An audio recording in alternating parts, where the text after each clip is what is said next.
Hello everyone, welcome back to my YouTube channel and Facebook page education hub BD. পেজকে related সকল ধরনের update, exclusive update এবং authentic নিউজটি কিন্তু আমি ভিডিওর মাধ্যমে আপনাদের কাছে পৌঁছে দিয়ে থাকি। তাই বলবো, যারা প্রথম এসেছেন অথবা আমার ভিডিওটি নিয়মিত দেখেন, সাবস্ক্রাইব করেননি, তাদের কাছে একটি অনুরোধ থাকবে যে আমার এই ভিডিওটি সাবস্ক্রাইব করবেন। সাবস্ক্রাইব করলে কি হবে, পে কমিশনের এক গোপন সূত্রের মাধ্যমে প্রত্যেক দিনের পে কমিশনের ভিতরে কী কী নতুন আপডেট আসছে, কী নিয়ে আলোচনা হচ্ছে, নতুন কী প্রস্তাবনা দেওয়া হচ্ছে, সকল কিছু কিন্তু আপনাদেরকে সত্যি নিউজটা জানিয়ে থাকি। তাই আপনারা যদি সত্যি নিউজটা সবার আগে জানতে চান, তাহলে অবশ্যই আমার এই ইউটিউব চ্যানেলটি সাবস্ক্রাইব করবেন। ভিডিওটিতে ঢুকেছেন এবং ভিডিওটি লাইক দিয়ে দিবেন। আপনি আজকের যে নিউজটি করবো তার সাথে একমত হচ্ছেন কিনা বা আপনার কোনো মতামত দেওয়ার আছে কিনা, সেটি থাকলে কিন্তু অবশ্যই কমেন্ট বক্সে লিখে জানাবেন। আমি কিন্তু চেষ্টা করি সকল কমেন্ট পড়া এবং তার রিপ্লাই করা। তাহলে চলুন দেরি না করে আমরা মেন ভিডিওতে চলে যাই। আমরা মেন ভিডিওতে চলে এসেছি। আজকের টপিকটি হলো নতুন পে স্কেলে সরকারি ব্যয় বাড়বে 70 থেকে 80 হাজার কোটি টাকা। এই বিপুল অর্থের যোগান কোথা থেকে আসবে? তার মানে বুঝতে পারলেন, আপনারা সকলে জানেন যে আমাদের সরকারি চাকরিজীবীদের বেতন কিন্তু বাড়বে যখনই নতুন পে স্কেল আসবে। আর এই নতুন পে স্কেল আসলে যে এত বিপুল পরিমাণ যে অর্থ প্রয়োজন হবে, সেটি আসলে কোথা থেকে আসবে সেটি নিয়েই কিন্তু সরকারের চিন্তা করছে। কিন্তু আপনারা চিন্তা করবেন না, চিন্তা করার কোনো কারণও নেই। কারণ আপনার সকলে জানেন যে যখনই নতুন পে স্কেল আসবে তখন কিন্তু প্রায় 15 লক্ষ সরকারি চাকরিজীবী এবং এমপিওভুক্ত দিয়ে আরও সামরিক বেসামরিক বাহিনী দিয়ে প্রায় 22 লক্ষ মানুষ পে স্কেলের অন্তর্ভুক্ত হবেন। প্রায় 22 লক্ষ যখন নতুন পে স্কেলের অন্তর্ভুক্ত হবেন, তারা কিন্তু সকলে, যেহেতু তাদের বেতন বৃদ্ধি পাবে, তারা সকলে কিন্তু আয়করের আওতায় চলে আসবেন। যারা বিশেষ করে যারা শেষের গ্রেডের দিকে বা কম গ্রেডের দিকে যারা চাকরি করেন, তাদের কিন্তু দেখা যায় যে বছর শেষে তাদের যে ইনকাম, সেখান থেকে তাদের আয়কর দেওয়া লাগে না। কিন্তু যখনই আপনার স্কেল বাড়বে এবং বেতন বেড়ে যাবে, প্রায় 22 লক্ষ সরকারি চাকরিজীবী যারা পে স্কেলের আন্ডারে অন্তর্ভুক্ত আছেন, তাদের সকলকে কিন্তু আয়কর দিতে হবে এবং এই আয়করের মাধ্যমে কিন্তু সরকার বিপুল পরিমাণ অর্থ পাবে। যেহেতু বাড়ি ভাড়া বৃদ্ধি পাবে, সেহেতু সরকারি যে বাড়িগুলো আছে, যেখানে বাড়ি ভাড়া দেওয়া হয়, সেখানের অর্থও কিন্তু বৃদ্ধি পাবে। সকল কিছু মিলিয়ে সরকার কিন্তু বেশি লাভবান হবে এবং এই অর্থের যোগান কিন্তু খুব সহজে তারা দিতে পারবে। তাহলে চলুন জেনে নিই আজকের ভিডিওর মেন বিষয়বস্তুগুলো। পে কমিশনের অগ্রগতি ও প্রেক্ষাপট। সরকারি চাকরিজীবীদের নতুন বেতন কাঠামো চূড়ান্ত করার কাজ এখন প্রায় শেষ পর্যায়ে। গত 30 অক্টোবর পর্যন্ত পে কমিশন বিভিন্ন সমিতি ও অ্যাসোসিয়েশনের সঙ্গে মতবিনিময় শেষ করেছে। এখন কমিশন সব প্রস্তাব, অর্থনৈতিক প্রেক্ষাপট ও সরকারের আর্থিক সক্ষমতা বিশ্লেষণ করে চূড়ান্ত সুপারিশের প্রস্তুতি নিচ্ছে। তার মানে আপনারা জানেন যে পে কমিশন কিন্তু প্রায় 250 থেকে 300 সংগঠন এবং সমিতির সাথে বসে তাদের প্রস্তাবগুলো নিয়েছিল। তার কাজ কিন্তু শেষ হয়ে গিয়েছে অক্টোবর মাসেই। এখন যেহেতু নভেম্বর মাস চলছে, পুরো মাসটা পে কমিশন নিবে তাদের চূড়ান্ত খসড়া তৈরি করার জন্য। কিন্তু আমরা বলতে চাই যে চূড়ান্ত খসড়া তৈরি করার জন্য কিন্তু 1 সপ্তাহ থেকে 15 দিনের উপরে যাওয়া হবে না। আপনারা সকলেই নভেম্বরের 15 তারিখের ভিতরে খসড়া চান কিনা, চূড়ান্ত যে খসড়া সেটি চান কিনা, সেটি কমেন্ট বক্সে লিখে জানাবেন। তাহলে আমরা জানতে পারবো যে কারা কারা আছেন সরকারি চাকরিজীবীরা যারা চাচ্ছেন যে চূড়ান্ত খসড়া যেন এই বছরের নভেম্বরের 15 তারিখের ভিতরে আমরা পেয়ে যাই। তাহলে পরে এটি গ্যাজেট আকারে প্রকাশ করা এবং বাস্তবায়ন করা কিন্তু খুব তাড়াতাড়ি হয়ে যাবে। আপনারা সকলে জানেন 2026 সালের ফেব্রুয়ারির মধ্যভাগে কিন্তু জাতীয় নির্বাচন হওয়ার সংগঠনের কথা বলা হয়েছে। জাতীয় নির্বাচন কিন্তু একটি বড় কাজ। দেখা যাবে যে জানুয়ারি মাস আসলেই সরকার কিন্তু তার সম্পূর্ণ মনোযোগ কিন্তু এই যে আমাদের জাতীয় নির্বাচন সেদিকে চলে যাবে। তাই আমরা চাই যে জানুয়ারি মাসের আগেই যেন আমাদের নতুন পে স্কেলটি গ্যাজেট আকারে প্রকাশ হয়ে যায় এবং 2026 সালের জানুয়ারি মাস থেকে যেন সরকারি চাকরিজীবীরা নতুন পে স্কেলের আন্ডারে চলে যান এবং তারা নতুন পে স্কেলের বেতন উত্তোলন করতে পারেন। কমিশনের সূত্র মতে জানা গেছে, বেতন কাঠামো দ্বিগুণ বা গড়ে 80 থেকে 90% পর্যন্ত বাড়ানোর প্রস্তাব থাকতে পারে। গত 10 বছর ধরে নতুন পে স্কেল ঘোষণা হয়নি, এই কারণে সরকারি চাকরিজীবীদের মধ্যে চাপ ও অসন্তোষ বেড়েছে। তার মানে বুঝতে পারলেন যে বেতন কাঠামো কিন্তু 80 থেকে 90%, অর্থাৎ 80 to 90% এবং কাঠামো দ্বিগুণ, তার মানে 100% পর্যন্ত হতে পারে। কিন্তু আমরা কিন্তু দ্ব্যর্থহীন কণ্ঠে জানিয়ে দিতে চাই পে কমিশনকে যে বিশেষ করে 11 থেকে 20তম গ্রেডের কর্মকর্তা কর্মচারীদের ন্যূনতম 2 গুণ কিন্তু বেতন বাড়াতে হবে। তবুও আমরা সকলে জানি যে 20তম গ্রেডে এখন চাকরি করেন একজন যার বেসিক হচ্ছে 8,250 টাকা। তাকে যদি আপনি দ্বিগুণও করেন, 100% বৃদ্ধি করেন, তবুও কিন্তু সেটা 16,500 টাকা হয়। আর সর্বনিম্ন গ্রেডে 16,500 টাকা কিন্তু কোনোভাবেই আমরা সরকারি চাকরিজীবীরা মেনে নিব না। মিনিমাম 30 থেকে 35,000 টাকা না হলে আমরা কিন্তু এটা ঘৃণাভারে প্রত্যাখ্যান করব এবং রাজপথে আন্দোলন নিয়ে নামতে বাধ্য হব। আপনারা আমার সাথে একমত কিনা কমেন্ট বক্সে লিখে অবশ্যই জানাবেন। তারপরে টপিকটি হচ্ছে বর্তমান বাজেট ও সম্ভাব্য বাড়তি ব্যয়। 2024-25 অর্থবছরে সরকারি চাকরিজীবীদের বেতন ভাতার জন্য বরাদ্দ ছিল 82,977 কোটি টাকা, যার মধ্যে ব্যয় হয়েছে প্রায় 70,000 কোটি টাকা। 2025-26 অর্থবছরে ইনক্রিমেন্ট সহ ব্যয় বেড়েছে প্রায় 2,000 কোটি টাকা। নতুন বাজেটে বরাদ্দ 84,668 কোটি টাকা। তার মানে 2024-25 ছিল 82 এবং সেটা এই বছর বেড়ে ইনক্রিমেন্ট সহ বেড়ে চলে এসেছে 84,684। নতুন পে স্কেল কার্যকর হলে সরকারের উপরে অতিরিক্ত 65 থেকে 80,000 কোটি টাকার বোঝা বাড়বে। কেমন 65 থেকে 80,000, তার হিসাবটা দেখি। বেতন যদি দ্বিগুণ হয়, যদি বেতন 100% হারে সবারই বাড়ে, তাহলে সেটি আসবে প্রায় 80,000 কোটি টাকার কাছাকাছি। 90% বৃদ্ধি পালে সেটা আসবে 70 থেকে 75,000 কোটি টাকা, এবং 80% বৃদ্ধি পেলে যেটি সর্বনিম্ন সেটি হলে আসতে পারে 65 থেকে 70,000 কোটি টাকা। অর্থাৎ বর্তমান বাজেটের উপর প্রায় 1 গুণ সমপরিমাণ অর্থ শুধু বেতন ভাতার ব্যয় হবে, যা সরকারের আর্থিক ভারসাম্যে বড় চাপ ফেলবে। অর্থের যোগান কোথা থেকে আসবে তাহলে জেনে নিই চলেন। যেহেতু 80,000 কোটি টাকা কিন্তু একেবারে কম অর্থ না, সেটি আসলে কোথা থেকে আসবে? সরকার রাজস্ব বা রেভিনিউ বৃদ্ধি না করলে এই অতিরিক্ত ব্যয় সামলানো কঠিন হবে।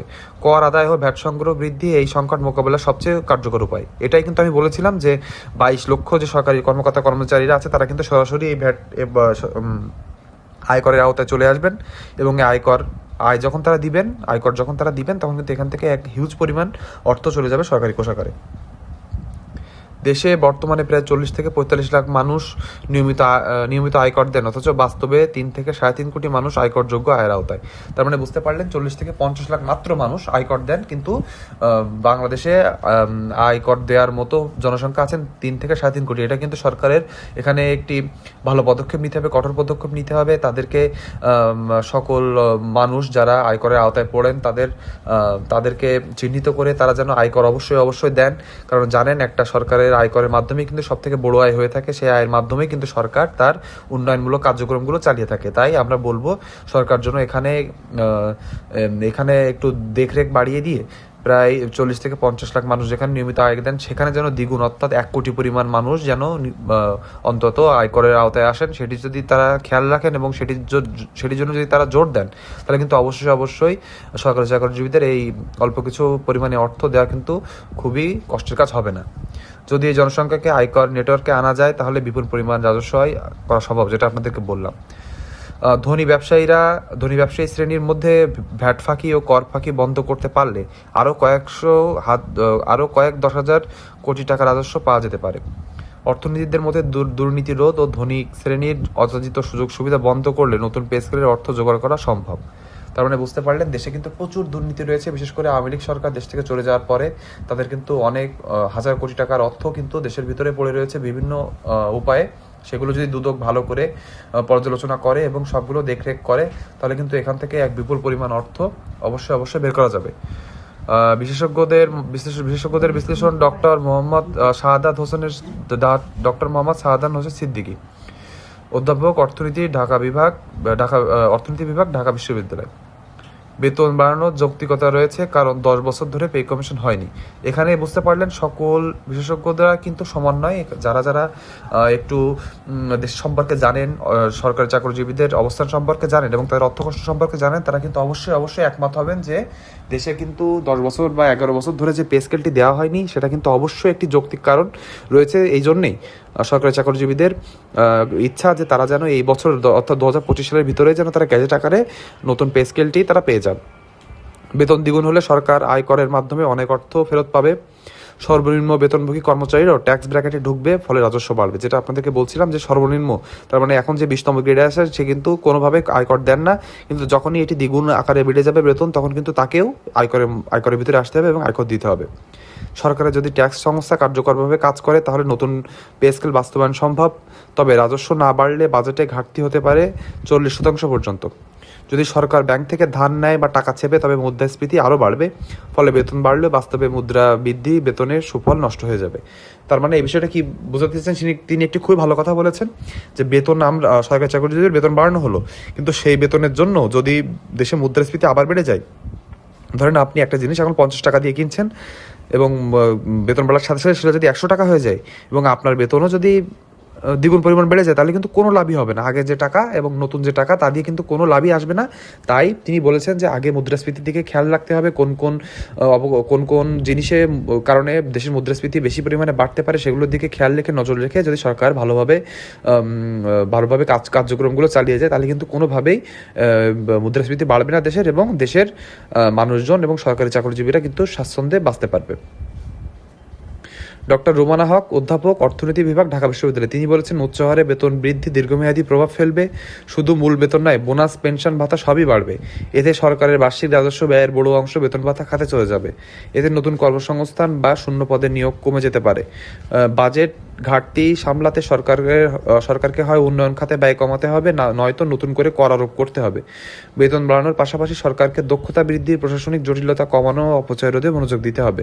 সব খাতে সমান হারে বেতন বাড়ানো নয়, বরং দক্ষতা, পারফরমেন্স বিবেচনায় সিদ্ধান্ত নেওয়া উচিত। তার মানে এখানে আরেকজন অর্থনীতিবিদ বললেন যে সকলের বেতন না বাড়িয়ে দক্ষতা ও পারফরমেন্স বিবেচনায় সিদ্ধান্ত নেওয়া উচিত। আমরা এই সিদ্ধান্তকে ঘৃণাভরে প্রত্যাখ্যান করলাম। আপনারা জানেন যে যত অর্থনীতিবিদ আছেন, যত বিশেষজ্ঞ আছেন, তাদের কিন্তু চুলকানি শুরু হয়ে যায় যখনই পে স্কেল আসার কথা বলা হয়।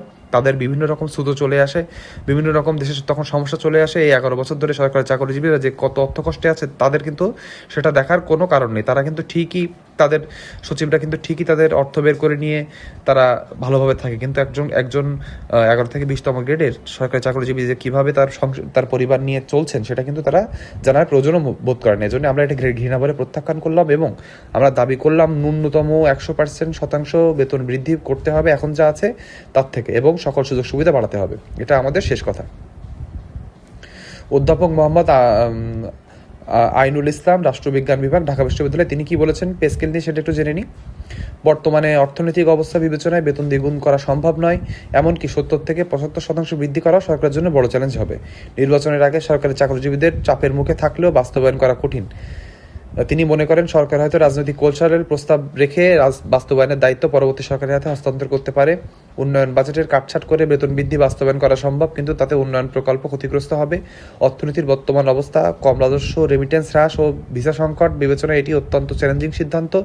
বিদেশে ভিসা রেস্ট্রিকশন, পাসপোর্ট র্যাঙ্কিং কমে যাওয়া এবং রেমিটেন্স প্রবাহে বাধা দেশের রিজার্ভ ও অর্থনীতির স্থিতিশীলতায় নেতিবাচক প্রভাব ফেলবে। এই দেখেন আরেকজন চুলকানি বিশেষজ্ঞ চলে এসেছে যে দেশের কত সমস্যা তুলে ধরলেন, কিন্তু এই 11 বছর ধরে যে সরকারি চাকরিজীবীদের যে অর্থ কষ্ট আছে সেটা কিন্তু তার কোনো ভ্রুক্ষেপ নেই তার উপর এত কিছু সমস্যার। যখনই সরকারি চাকরিজীবীদের বেতন বৃদ্ধির কথা চলে আসে, তখনই দেশ পড়ে যায় অতল গহ্বরে, দেশ নিমজ্জিত হয় অর্থ সংকটে, কত অসুবিধা চলে আসে। কিন্তু আমরা তথ্যহীন কণ্ঠে জানিয়ে দিতে চাই, সরকারি চাকরিজীবীরা এবার কোনোভাবে পিছন ফিরবে না। তারা এবার তাদের অধিকার আদায় লড়াই নেমেছে। বেতন, পে স্কেল আমাদেরকে দিতে হবে। যদি কোনোভাবে এই সরকার, অর্থাৎ অন্তর্বর্তীকালীন সরকার, এটা যদি মিস করে, তাহলে পরবর্তী রাজনৈতিক সরকার এসে তালবাহানা করবে। তারা চাবে যে লাস্টে তার নির্বাচনের শেষ দিকে যে পে স্কেল দিতে, তাহলে দেখা যাবে 15 বছর ধরে সরকারি চাকরিজীবীরা কিন্তু কোনো পে স্কেল পাবে না। এটা কিন্তু কোনোভাবে মেনে নেওয়া হবে না। তাই আমরা চাই যে জানুয়ারির আগে, অর্থাৎ নভেম্বরের ভিতরে চূড়ান্ত খসড়া তৈরি করতে পে স্কেলের, এবং ডিসেম্বরের ভিতরে সেটি গ্যাজেট আকারে যেন প্রকাশ হয়ে যায়, এবং 2026 সালের জানুয়ারি মাস থেকে যেন সরকারি চাকরিজীবীরা এর আওতায় বেতন পেতে থাকেন। একদম শেষে আমরা সার্বিক বিশ্লেষণ জেনে নেব। নতুন পে স্কেল বাস্তবায়ন করলে সরকারের অতিরিক্ত ব্যয় হবে 70 থেকে 80,000 কোটি টাকা, যা দেশের মোট বাজেটের একটি বড় অংশ। রাজস্ব বৃদ্ধির উদ্যোগ, দুর্নীতি দমন ও কর ফাঁকি বন্ধ না হলে এই বেতন বাস্তবায়ন কঠিন। বেতন বৃদ্ধি দেশের কর্মজীবীদের স্বস্তি দেবে, কিন্তু অর্থনৈতিক চাপ, মুদ্রাস্ফীতি বৃদ্ধি ও উন্নয়ন ব্যয় হ্রাসের ঝুঁকি তৈরি করতে পারে। অর্থনীতিবিদদের মতে যদি সরকার দক্ষভাবে ট্যাক্স প্রশাসন পরিচালনা করে এবং আয়কর কাঠামো সম্প্রসারণ করে, তাহলে নতুন স্কেল বাস্তবায়ন সম্ভব হবে। তবে রাজনৈতিক কৌশল, নির্বাচনী সময়সূচি ও বাজেট বাস্তবতা মিলিয়ে দেখা যাচ্ছে নতুন পে স্কেলের সুপারিশ এখনই আসবে, কিন্তু বাস্তবায়ন সম্ভবত পরবর্তী সরকারের হাতে যাবে। তার মানে বুঝতে পারলেন যে এখনই কিন্তু গ্যাজেট আকারে প্রকাশ হয়ে যাবে এবং নতুন সরকার আসলে, এরা বলতে চাচ্ছে নতুন সরকার আসলে, রাজনৈতিক সরকার আসলে সেটা 2026 সালের জুলাই মাস থেকে হতে পারে, কিন্তু আমরা কিন্তু কোনোভাবেই এটি মেনে নিব না। আপনি মেনে নেবেন কিনা কমেন্ট বক্সে লিখে জানাতে ভুলবেন না। আজকে ভিডিওটি শেষ পর্যন্ত দেখার জন্য আপনাদের সকলকে ধন্যবাদ। সবাই ভালো থাকবেন।